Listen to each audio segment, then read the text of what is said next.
Good morning. अब next वाला part यानी कि रूल नंबर 5 और 4 और 5 हो गया है। अब 6 पे आते हैं। तो रूल नंबर 6 को थोड़ा और ज़्यादा ध्यान से देखना। जैसे जैसे रूल बढ़ते जाएंगे वैसे वैसे डिफ़िकल्टी बढ़ती जाएगी, लेकिन अगर इंटरेस्ट से पढ़ोगे तो उतना ही मज़ा आता जाएगा। तो रूल नंबर 6 देखो क्या कहता है, ध्यान से देखना। If two subjects are joined by, यानी कि दो सब्जेक्ट कोई भी हैं तो अगर उनको जोड़ा जाता है, किससे? अगर दो सब्जेक्ट हैं उनको जोड़ा जाता है नाइदर और से, मतलब दोनों को जोड़ने के लिए नाइदर नॉर का यूज़ किया तुमने, या आइदर और का यूज़ किया, या not only but also word आया, या नॉर आ गया, या केवल और आया, या तो फिर केवल नन बट आया। मतलब ये कोई भी वर्ड अगर तुमने यूज़ किया है दो सब्जेक्ट को जोड़ने के लिए, जैसे एंड को यूज़ करते हैं ना दो सब्जेक्ट को जोड़ने के लिए, वैसे ही इन वर्ड्स को भी यूज़ करते हैं। इसमें एंड तो लिखा नहीं है, पेयर में है सब। तो अगर उनमें से कोई भी वर्ड तुमने यूज़ किया दो सब्जेक्ट्स को ज्वाइन करने के लिए, जैसे आइदर राम और श्याम, हमारे पास दो सब्जेक्ट थे, राम था और श्याम था, राम था और श्याम था, दोनों को हमने जोड़ने के लिए क्या यूज़ किया? आइदर और। इसी तरह देखो दो सब्जेक्ट थे, राम और उसके दोस्त यानी हिज फ्रेंड्स, किससे जोड़ा हमने? नाइदर से नॉर से। देखो लिखा है ना नाइदर नॉर, तो ये हमेशा पेयर में रहता है। एग्जाम्पल एक और देखो, द स्टूडेंट्स द टीचर। मैं स्टूडेंट है एक सब्जेक्ट हो गया, टीचर दूसरा सब्जेक्ट हो गया, दोनों को जोड़ने के लिए हमने क्या यूज़ किया है? Not only but also. देखो एग्जाम्पल में हो ये रहा, नॉट ओनली बट ऑल्सो। तो जोड़ने के दो सब्जेक्ट्स को ज्वाइन करने के लिए हमने इनमें से वर्ड यूज़ किए। अगर तुम दो सब्जेक्ट को जोड़ने के लिए इनमें से कोई भी वर्ड यूज़ करते हो तो फिर तुमको कौन सी वर्ब यूज़ करनी होगी? उसके लिए वर्ब भी तो लिखना पड़ेगा। तो द वर्ब विल एग्री, भाई एग्रीमेंट पढ़ रहे हो ना, तो वर्ब जो है वो किससे एग्री करेगी? The verb will agree with nearest subject, यानी कि वर्ब के करीब में जो सब्जेक्ट आ रहा होगा उससे वो अपना एग्रीमेंट करेगी। ध्यान से देखो, लिखा है आइदर राम और श्याम, ठीक है, दो सब्जेक्ट हो गए। हैज़ हैव कम, अब हमें वर्ब यूज़ करनी है, या तो फिर हैज़ यूज़ करनी है या तो फिर हैव यूज़ करनी है। अब कैसे पता करें कि किसको यूज़ किया जाए? तो भाई उसने क्या कहा? नियरेस्ट सब्जेक्ट, इसके सबसे करीब में कौन सा सब्जेक्ट है? भाई श्याम है। राम जिससे दूर हो गया ना, भाई इससे दूर कौन है? राम दूर है, और करीब कौन है? श्याम इसके करीब में है, नियर में है। तो इसके जो सबसे करीब में होगा, सबसे नियर में होगा, उसी के अकॉर्डिंग यूज़ होगा। तो अगर ये सिंगुलर है, अगर ये सिंगुलर है करीब वाला, नियर वाला, तो भैया सिंगुलर वर्ब यूज़ होगी। समझ गए? जो करीब में होगा। इसमें देखो तुम लोग, neither Ram nor his friends. अब दो सब्जेक्ट हो गए हमारे पास, पहला राम, दूसरा हिज फ्रेंड्स। राम सिंगुलर है, हिज फ्रेंड्स प्लूरल है। अब वर्ब इज आर में से को यूज़ करना है, इज आर कमिंग, तो इज कमिंग होगा या आर कमिंग होगा? तो भाई देखो वर्ब यहाँ पे यूज़ करनी है, करीब कौन है? ये इसके करीब में है, भाई हिज फ्रेंड्स जो है वर्ब के करीब में। अब जो हिज फ्रेंड्स है ये सिंगुलर है कि प्लूरल है? ये प्लूरल है, प्लूरल है तो आर, भाई प्लूरल है ना यहाँ पे तो। और श्याम यहाँ पे क्या था? सिंगुलर था, भाई सिंगुलर था करीब में तो हैज लगाया, करीब में प्लूरल है तो आर लगा दिया। समझ गए?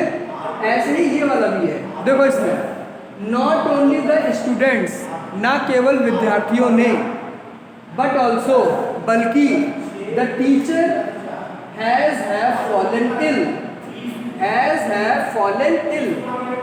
फॉलन इल का मतलब होता है बीमार पड़ गए। ना केवल छात्र बल्कि ना केवल विद्यार्थी बल्कि शिक्षक भी बीमार पड़ गया। तो तुम्हें देखना है हैज़ यूज़ करोगे या हैव यूज़ करोगे। तो भाई मैंने क्या कहा कि जो सबसे करीब में होगा, तो भाई देखो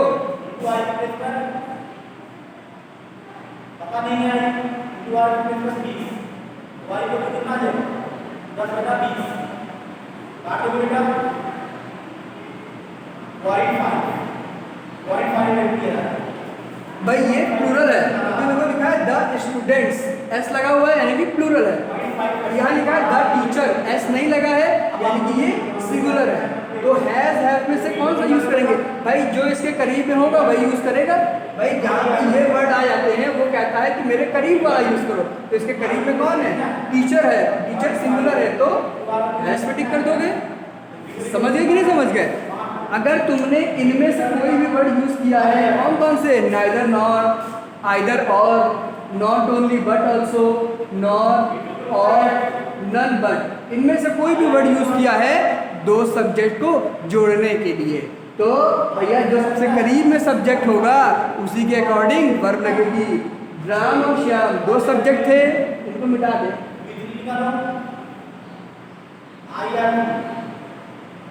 ठीक, राम और श्याम दो सब्जेक्ट थे, दोनों में देखा गया भाई वर्ब कौन सी यूज, दोनों को जोड़ने के लिए पहले देखो कौन सा वर्ड यूज किया? आइदर और को यूज किया। जब आइदर और को तुमने यूज किया है तो वर्ब अपने करीब वाला सब्जेक्ट देखेगी। फिर से तुमने नाइदर नॉर यूज किया है दो लोगों को जोड़ने के लिए, दो लोगों को जोड़ने के लिए नाइदर नॉर का यूज किया, तो भैया ये अपने करीब वाले को देखेगा। फिर इसमें देखो तो ये भी और ये जोड़ा किससे है? Not only but also say, तो ये अपने करीब वाला देखेगा। ये सिंगुलर तो सिंगुलर वर्ब, ये प्लूरल तो प्लूरल वर्ब। समझ गए? अब ये एक क्वेश्चन है, ये तुम लोग को खुद करना है। एग्जाम्पल में नीचे मतलब कमेंट में या तो फिर मैसेज कर देना। क्वेश्चन हम पढ़े दे रहे हैं, आइदर यू या फिर तुम और ही या ये इज आर हैप्पी, खुश है। या तो तुम या फिर ये खुश है, मतलब दो लोग में कोई एक खुश है, तो तुम्हें बताना है इज होगा या आर होगा। क्या देखना है? हम नहीं बताएंगे क्या देखना है। ठीक, तो पहले इतना जरा अपनी कॉपी में नोट्स बना के लिख लो और उसके बाद आगे बताते हैं।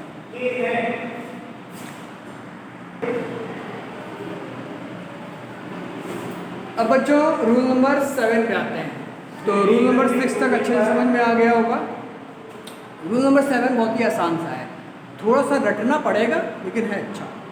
रूल नंबर 7 कहता है सर्टेन नाउन्स, यानी कि कुछ nouns, special nouns are plural in form but singular in meaning, यानी कि वो देखने में लगते हैं प्लूरल है। तो उनके नाम में देखो मिजल्स एस लगा हुआ है आखिरी में, बिलार्ड्स एस लगा हुआ है, फिजिक्स एस लगा है और द अरेबियन नाइट्स एस लगा हुआ है। तो ये देखने में लगता है कि प्लूरल है, जैसे कि बॉयज़ गर्ल्स प्लूरल लगता है क्योंकि भाई आखिरी में एस लगा हुआ है। वैसे इसमें भी देखो मीजल्स, मम्स, रिकेट्स, देखने में तो लग रहा है कि भाई प्लूरल है। क्या है? क्योंकि इसमें सब में एस एस एस आ रहा है, ई एस आ रहा है ना, तो लग रहा है देखने में प्लूरल है। लेकिन होते कैसे हैं वो? Singular in meaning. उनकी मीनिंग क्या होती है? सिंगुलर ही होती है। लिखने से कुछ नहीं होता कि एस लगा है तो वो प्लूरल ही होगा, उनकी मीनिंग सिंगुलर होती है। तो जब भैया वो उनकी मीनिंग सिंगुलर है तो उनके लिए वर्ब भी कैसी होगी? सिंगुलर हो जाएगी, है कि नहीं भाई? वो जब मीनिंग उनकी मतलब वो देखने में केवल प्लूरल लग रहे हैं लेकिन है सिंगुलर, तो उनके लिए वर्ब भी सिंगुलर यूज होगी। अब वो कौन कौन से ऐसे वर्ड हैं या ऐसे कौन कौन से नाउन्स हैं जिनमें हम जो देखने में प्लूरल लगते हैं लेकिन होते सिंगुलर है और वर्ब भी सिंगुलर यूज होगी। तो भैया नेम ऑफ डिजीज, बीमारियों के नाम, कुछ बीमारियों के नाम ऐसे हैं जो देखने में लगता है कि प्लूरल है लेकिन वो सिंगुलर है। जैसे कोरोना है वो तो सिंगुलर है क्योंकि एस नहीं लगा है, लेकिन मीजल्स, तो मीजल्स में एस लगा है, तुम्हें लग रहा होगा बहुत सारी बीमारियां, नहीं वो सिंगुलर है। ठीक है, मीजल्स। दूसरा मम्स, तीसरा रिकेट्स, तो ये बीमारियों के नाम हो गए। उसी तरह कुछ गेम्स होते हैं उनके नाम, जैसे बिलार्ड्स और डार्ट्स। अब बिलार्ड्स गेम कोई अगर नहीं जानता है तो मुझे मैसेज में बताना क्या होता है, बहुत बढ़िया गेम होता है। तो ये देखने में देखो लग रहा है प्लूरल है, एस लगा है, डार्ट्स में भी एस लगा है, लेकिन भैया ये सिंगुलर है और इनके साथ वर्ब भी सिंगुलर यूज होगी। तीसरा है नेम्स ऑफ कंट्रीज, यानी कि कुछ ऐसी कंट्रियां हैं जिनके नाम देखने में लगता है कि प्लूरल है लेकिन होते वो सिंगुलर है और वर्ब भी सिंगुलर लेंगे। जैसे द यूनाइटेड स्टेट्स, एस लगा हुआ है, लग रहा है बहुत सारी स्टेट्स होंगी, है ना, लेकिन नहीं, वो एक शहर का नाम है। फुल फॉर्म होता है, इसका पूरा नाम है the United states of America. दूसरा द वेस्ट इंडीज, IES लगा हुआ है, देखने में लग रहा है प्लूरल है लेकिन सिंगुलर है, एक ही देश का नाम है। फिर है नेम्स ऑफ बुक्स, किताबों के नाम। द अरेबियन नाइट्स, ये किताब बहुत पढ़ी होगी बच्चों ने, अलादीन वाली किताब है, ठीक है। तो अरेबियन नाइट्स एस लगा है, लेकिन भैया ये वर्ब सिंगुलर लेगा, एक ही किताब का नाम है। थ्री मस्कीटियर्स सबसे बेहतरीन किताब है, अगर किसी ने नहीं पढ़ी है अभी तक तो पढ़ लेना, और नहीं पढ़ने का शौक है तो यूट्यूब पे ही कम से कम सर्च कर लेना। तो थ्री मस्कीटियर्स एस लगा हुआ है और थ्री भी लगा है, लेकिन है ये एक, क्योंकि एक किताब का नाम है, थ्री नहीं है मस्कीटियर्स, एक किताब का नाम है तीन मस्कीटियर्स। किताब तो एक ही हुई ना, उसका नाम चाहे जो रख दो, 100 कर लो, 100 मस्कीटियर्स यानी 100 मस्कीटियर्स, लेकिन किताब तो एक ही रहेगी क्योंकि ये नाम है, क्वांटिटी नहीं बता रहा है। थ्री मस्कीटियर्स उसकी क्वांटिटी नहीं, उस किताब का नाम ही है थ्री मस्कीटियर्स, ठीक, तो वो सिंगुलर है। फिर अगला है नेम्स ऑफ सब्जेक्ट्स, मतलब कुछ ऐसे सब्जेक्ट्स हैं जिनके नाम लगते हैं प्लूरल है लेकिन वो सिंगुलर है। हिंदी इंग्लिश सिंगुलर है क्योंकि भैया आखिरी में एस ई एस नहीं लगा हुआ है, ठीक है, सिंगुलर है, उनका प्लूरल बन भी नहीं सकता।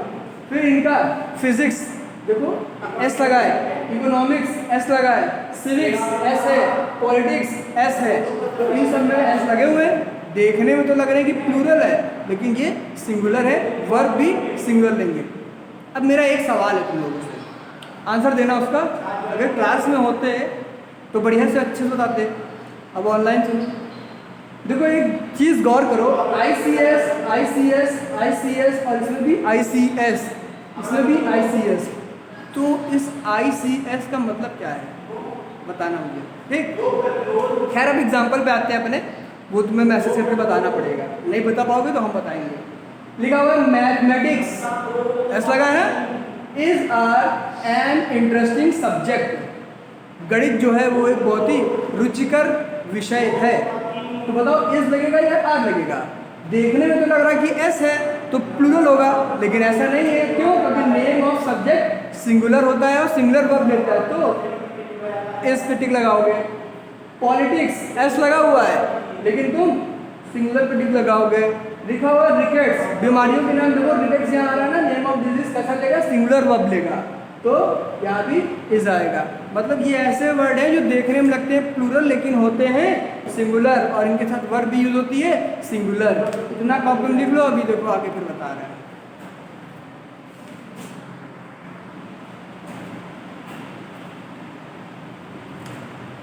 अब बच्चों रूल नंबर 8 वाला देखते हैं। रूल नंबर 8 बहुत ही इंटरेस्टिंग है, एक दिन मैंने शायद गूगल मीट पे बताया कि था ऐसे ही, तो उस दिन बहुत कम बच्चे जुड़े हुए थे। आज देख लो रूल नंबर 8 क्या कहता है। हालांकि इसमें लिखा बहुत कम है लेकिन इसकी मीनिंग बहुत ज़्यादा है, और सबसे ज़्यादा यूज़ जो इंग्लिश बोलने में करते हैं वो इसी रूल का करते हैं, लेकिन कोई फॉलो नहीं करता। अब देखो लिखा हुआ है match the verb with the main subject of the sentence, यानी कि सेंटेंस का जो मेन सब्जेक्ट होता है वर्ब को उससे मैच कराना होता है, ठीक है। सेंटेंस का जो मेन सब्जेक्ट होगा तुमको वर्ब उसके अकॉर्डिंग लिखना होगा, उससे तुमको एग्रीमेंट कराना पड़ेगा। अगर मेन सब्जेक्ट सिंगुलर है तो वर्ब सिंगुलर, अगर मेन सब्जेक्ट प्लूरल है तो वर्ब प्लूरल। अब एग्जाम्पल 1 2 3 4 5 5 एग्जाम्पल लिखे हैं।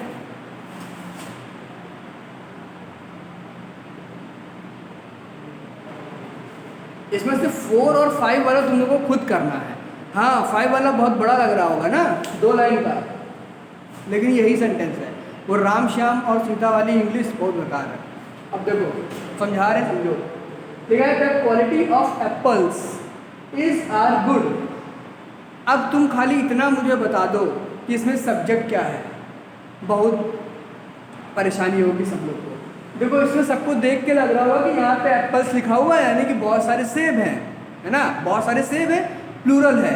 हाँ मैं कहता हूँ कि एप्पल्स एक प्लूरल वर्ड है, लेकिन ये क्या कह रहा है, match the verb with the main subject. Main subject को ढूंढो ना, यहाँ पे बात एप्पल की नहीं करी जा रही है, यहाँ पे बात किसकी की जा रही है, क्वालिटी की जा रही है।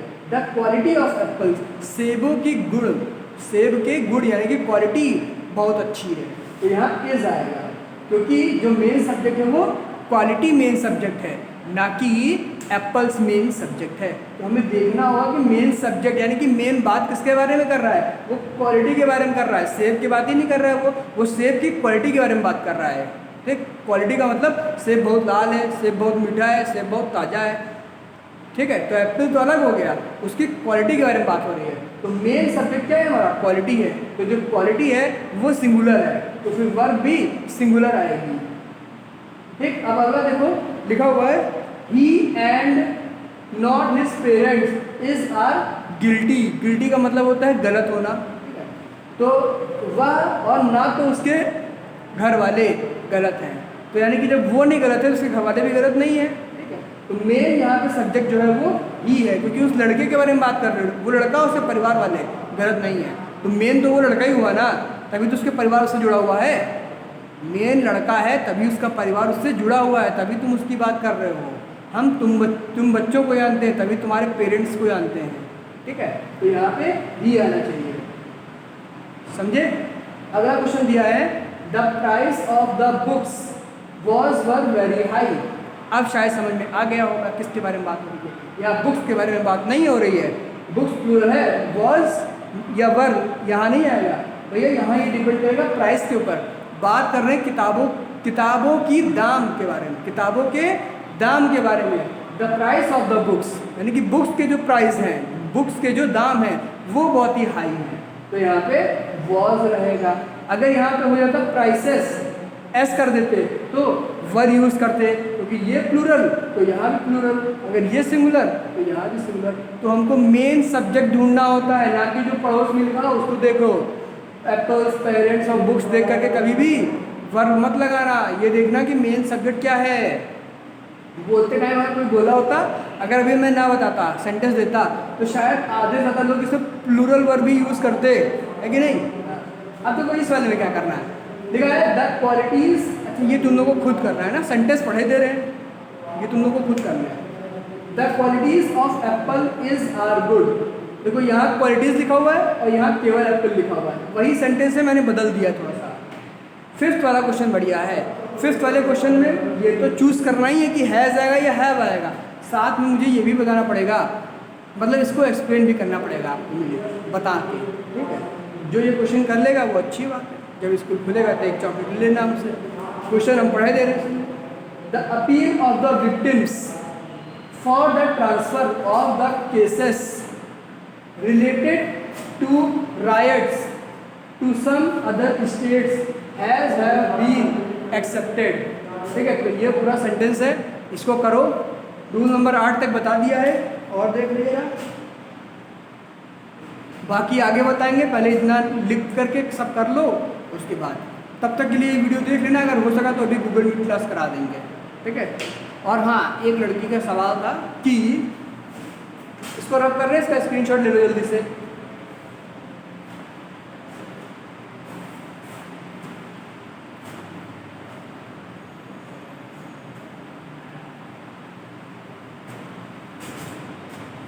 क्वेश्चन था ऑल इज वेल।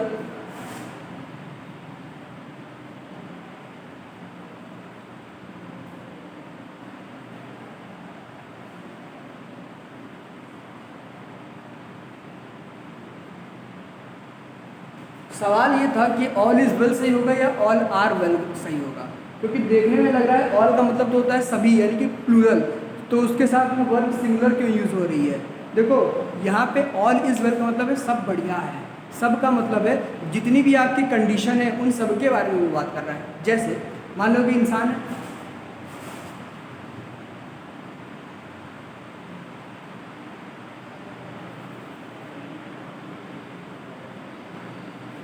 ठीक है, अब इसके साथ क्या हुआ कि ये बीमार है, ठीक है, खांसी जुकाम, इसकी टांग टूट गई है, इसके हाथ में दर्द हो रहा है। इसके साथ कितनी कंडीशन हो गई? 3 कंडीशन हो गई। पहला तो ये बीमार है, दूसरा इसकी टांग टूटी है, तीसरा इसका हाथ भी दर्द कर रहा है।